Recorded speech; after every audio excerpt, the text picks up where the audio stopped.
Hello everyone, welcome back to my channel unique recipes by Jesmin. আজকে আমি আপনাদেরকে তৈরি করে দেখাবো চিড়ার পায়েস। এটি খুবই সহজ একটি রেসিপি। চিড়ার পায়েস তৈরি করার জন্য আমি এখানে নিয়ে নিয়েছি 1 কাপ পরিমাণ চিড়া। চিড়াটাকে এখন আমি পানি দিয়ে ভালোভাবে ধুয়ে পরিষ্কার করে নেব। চিড়াটাকে ধোয়ার পর একটি ঝাড়ঝুড়ের ভিতরে ভালোভাবে পানিটা ছাড়িয়ে নিতে হবে, যাতে চিড়ার ভিতরে কোনো পানি না থাকে। এখন আমি চিড়ার পায়েস তৈরি করার জন্য প্রথমেই একটি প্যানের ভিতরে দিয়ে দেব ঘি।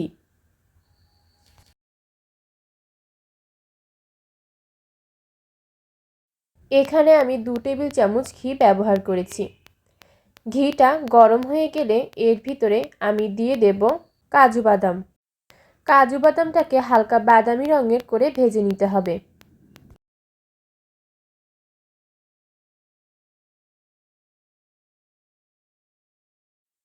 কাজু বাদামটা ভাজা হয়ে গেলে একটি পাত্রের ভিতরে আমি কাজু বাদামটাকে উঠিয়ে রেখে দেব। এখন আমি ওই একই পাত্রের ভিতরে দিয়ে দেব চিড়াগুলো। চিড়াগুলোকে ধুয়ে ভালোভাবে পানি ঝরিয়ে নিয়েছি। এখন চিড়াগুলোকে হালকা ঘিয়ের ভিতরে ভেজে নেব।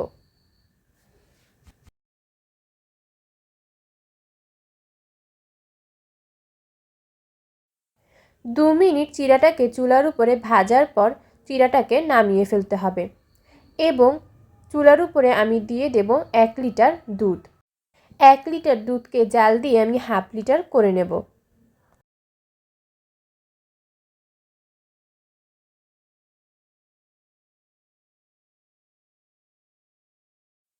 এর ভিতরে এখন আমি দিয়ে দেব হাফ কাপ পরিমাণ গুঁড়া দুধ। গুঁড়া দুধটা দেওয়ার পর গুঁড়া দুধটাকে লিকুইড দুধের সাথে ভালোভাবে মিশিয়ে নিতে হবে।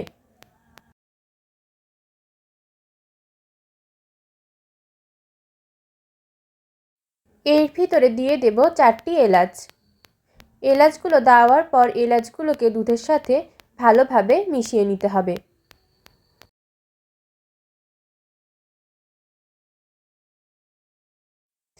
এখন চুলার উপরে দুধটাকে আমি ভালোভাবে ফুটিয়ে নেব এবং দুধটাকে কিছুক্ষণ পর পর নাড়তে হবে, যাতে দুধটা নিচে দিয়ে পোড়া লেগে না যায়। আপনারা দেখতেই পাচ্ছেন দুধটায় বলক উঠে গেছে। এখন আমি এর ভিতরে দিয়ে দেব ভেজে রাখা চিড়াগুলো। চিড়াগুলো এর ভিতরে দেওয়ার পর চিড়াগুলোকে দুধের সাথে ভালোভাবে মিশিয়ে নিতে হবে।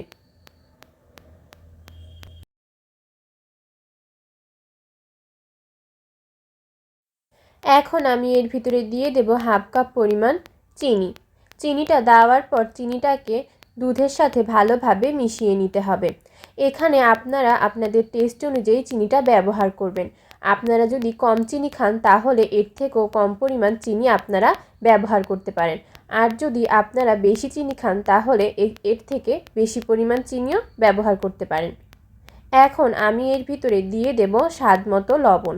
লবণটা দেওয়ার পর লবণটাকে চিড়ার পায়েসের সাথে ভালোভাবে মিশিয়ে নিতে হবে। আপনারা কিন্তু চাইলে চিড়ার পায়েসের ভিতরে চিনির পরিবর্তে গুঁড়ো ব্যবহার করতে পারেন। এখন এর ভিতরে আমি দিয়ে দেব কাজু বাদাম। কাজু বাদামগুলো দেওয়ার পর কাজু বাদামগুলোকে চিড়ার পায়েসের ভিতরে ভালোভাবে মিশিয়ে নিতে হবে। আপনারা দেখতেই পাচ্ছেন পায়েসটা অলমোস্ট ঘন হয়ে এসেছে। এখন পায়েসটা পুরো ঘন হয়ে আসা পর্যন্ত পায়েসটাকে চুলার উপরে আমি নাড়তে থাকব। আপনারা এই পায়েসের রেসিপিটি রমজান মাসে ইফতার টেবিলেও রাখতে পারেন। দিয়ে দেব কিশমিশ।